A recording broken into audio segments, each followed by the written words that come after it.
Hello, Bravs. Again, we return to Foxfire 2 and the ghost stories. Boogers, Witches, and Haints. The third section of this chapter, I suppose. In addition to the retellings of personal or interfamily experiences, we were also told a number of pure ghost tales, tales that have been told and retold throughout the Appalachians for years. They are part of a rich oral mountain tradition, and they're also among the wildest stories we've ever heard. Ethel Corn. There's an old tale told, I don't know who it was, but said there was this hitchhiker. He wanted a place to stay all night, and they told him that he could stay in that house, but it was haunted. He said he didn't believe in him. There weren't no such thing, and he'd stay in there. Later on, he heard cats around, and this cat with no head jumps up on the bed.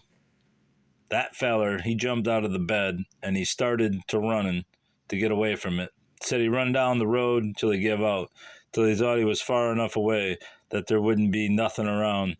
He'd sit down the rest and said that directly something said, "We've had a hell of a race, ain't we?" He turned around and there sat the no-headed cat by him.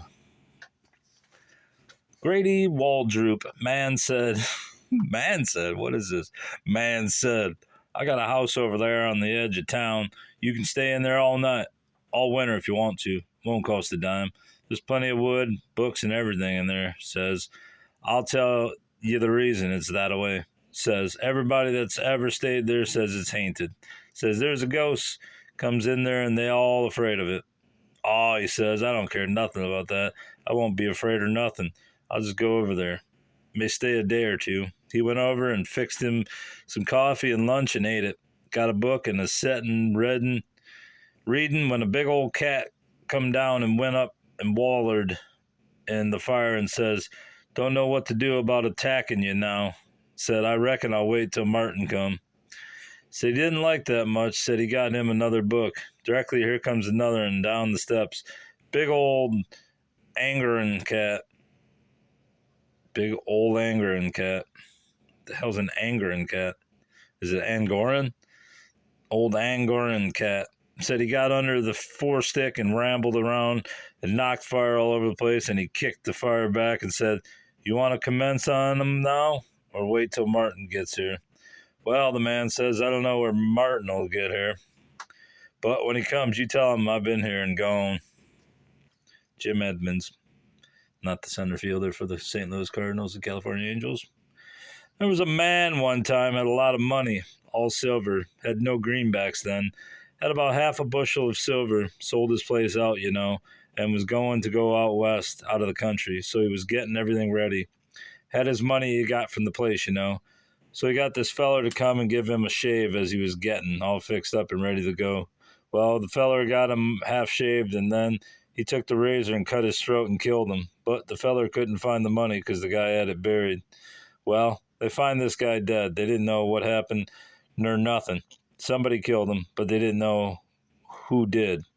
When people way back then would start to go from one country to another and they didn't have a place to stay, they would just go on and find an empty house. It is country. Find an empty house. Some folks came driving by one day looking for a place and asked the feller about it. He said, "I got a place down there. Can't nobody live down there. Tell what I'll do. If you live in that house for 12 months, I'll give it to you. Can't nobody live down there. Don't know whether you can stand it or not. You can move into the house if you want and live there." They just had one child, The little feller, they just laid him on the bed. The old man, he was out working around, getting wood and fixing up, going to stay all night. The woman, she was a-fixing supper, and here come a man running in with his head cut off and a razor in his hand, starting like he was going to the bedroom. That woman was scared to death and said, "Lord have mercy, don't kill my baby." He just stopped right quick and said, "Fine thing you spoke to me. Tell you what I've come for. I want you to do something. You do what I tell you." He told her the man's name that cut his head off, said I was fixing to leave here and he cut my head off to get the money. "Tell what I want you to do. You go and swear out a warrant for that man and get him to come to court for a trial. You don't need no witnesses. Don't need no witnesses." You just have him come to court. You'll have a witness, and I'll tell you what I'm going to do. You'll have some money. You come and follow me. He just went down a little ways to where a big rock was laying there, said to move that rock, but the woman said she couldn't, but he said, yes, you can. So she reached down, and the rock just turned over real easy, and there was all the money down there where he had dug the hole. He said, now you get all that. That's yours. You do what I tell you. You have a trial and have him come to court. And when you get ready to have a witness, you'll have a witness. She went ahead and had that man arrested, got that man and told him what he was guilty of. People didn't understand at all. The judge asked him what he was charged with. Murder, he replied. The judge then asked him if he was guilty or not guilty. About that time, here come that feller walking in the courtroom with the razor in his hand and his face half shaved and his head half cut off. When the man saw him, he just tumbled over dead. Mrs. Mary Carpenter. There was a man one time, him and his wife was traveling along, and he said they went to a house and they went in, said that it was raining, and they was going to stay all night. And he told her to stay in the house, light a lamp and stay, and he'd go to the field and see this man and see if he cares if they stay all night in the house. She said she went in and scrambled around and found some matches and lit the lamp. The house had furniture in it, said there was a Bible laying there on the table, and she just opened it up and sat there by the lamp and was reading. She just kept sitting there waiting for him to come back. Said it was raining harder, you know. She thought that when it slacks, he'll come back. Her husband went over in the field, and they told him the house was haunted and that you couldn't stay there. She just kept sitting there, and directly a great big drop of blood just hit the Bible there and just splattered out on it. She looked up and didn't see anything. She just read on, pushed her book up a little and read down below it. Another drop dropped on it. She said she just sat there and read on till the third drop dropped. When the third drop dropped down, she said she heard something a-coming down the stairs, and she just looked around. This Haint, he just sat there and said, well, you've been the only person that's ever stayed here when I come back. Well, she asked him, however it was to ask him, well, what do you want? Why did you come back? Said he was killed for his money there, but they didn't get him. But they didn't get it.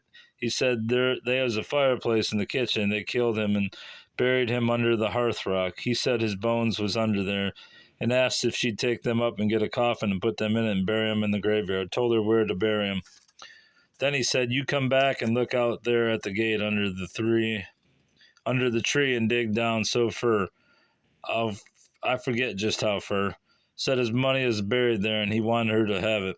The next morning, the old man come back at daylight and asked her if she was ready to go. He wouldn't come in. She said no. She wasn't ready to go and wanted to know why he didn't come back. He told her the house was haunted. She said, you just go along if you want to. I've got a job to do. And she just dug that old hearth rock up and got him up and took him and buried him and dug the money up. And it was sure enough money. Said he had a lot of money buried over there.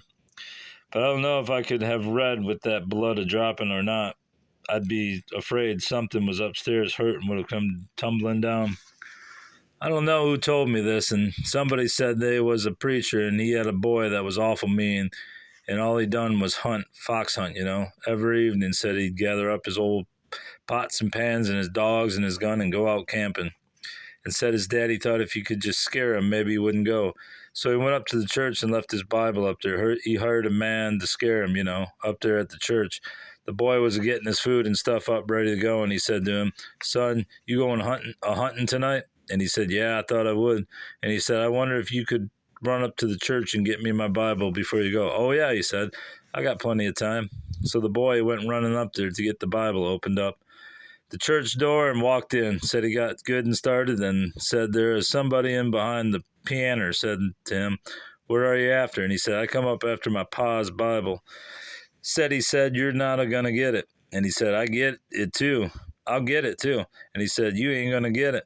Said the boy just kept a-walking and went up through there.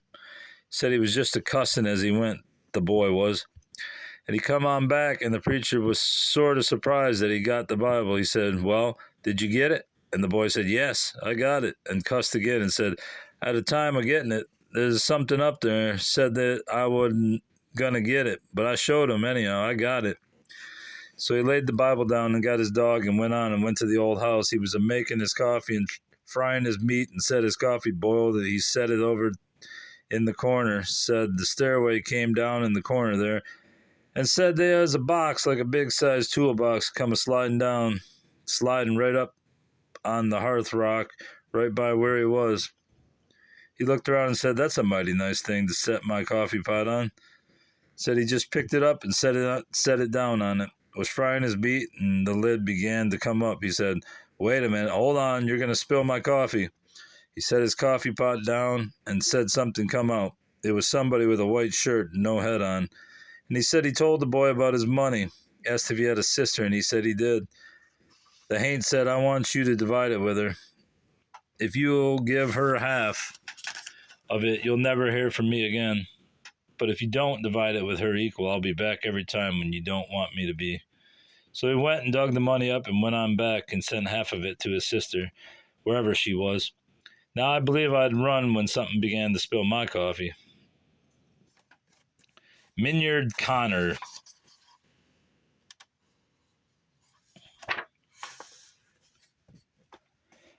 There was a boy that went possum hunting one night. Took his dog and his lantern, and he is going along a holler. And there's an old tiny log house up there. It was about fell down, you know. He seen a little dim light in it, and he just put his light out, you know. And he just kept easing up and easing up. And after a while, he peeped through a crack, you know. He looked in there, and he seen 5 or 6 old awful pretty women in there just a dancing around, you know, around and around, just watching them.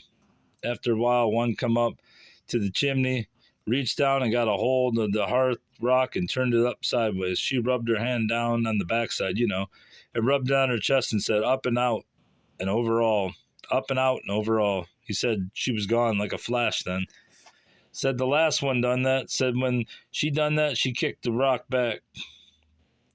Well, he got a hold of that rock and he began to hive and directly he pulled it up, yanked it up sideways, put his hand over there where they had been a feeling, where they had been rubbing their hand. It felt sort of greasy to him. He just rubbed the rock, you know, and he said, "Up and out and through all, up and out and through all," they had said over and all, you know. And he gave the rock a kick and he just out the window he went, just like a flash, you know. Out through the hills and briars and bushes, you know, just a knocking and banging and slamming and cussing. He kept going and he went across a big wide river and ended up where they was having a dance. Big fine place, you know. Said there was big white horses all around there, and said he went in and danced with them. Said one of them come to him and said to him, "Now don't say the Lord's name at all. He give himself the devil. He give himself to the devil." Said they went up ready to leave then. Said they went back out and they all got on their horses and here they went. Said they pointed to a bull calf and he began to stamp. Said, "There is your horse." So he jumps on that little devil. Said here they went just to keeping up with them big white horses, just to lip a T-lip, T-lip, T-lip, going right on. Said directly they come to a great big creek. Said they all jumped it. And that bull calf just laid right in there and went across with him. Said directly they jumped the big wide river. Said, "God Almighty, what a jump." And he was in the dark. He said, "God Almighty." That was a bizarre one. All right, we'll be back with number 4 next time, and there and here and here. Goodbye.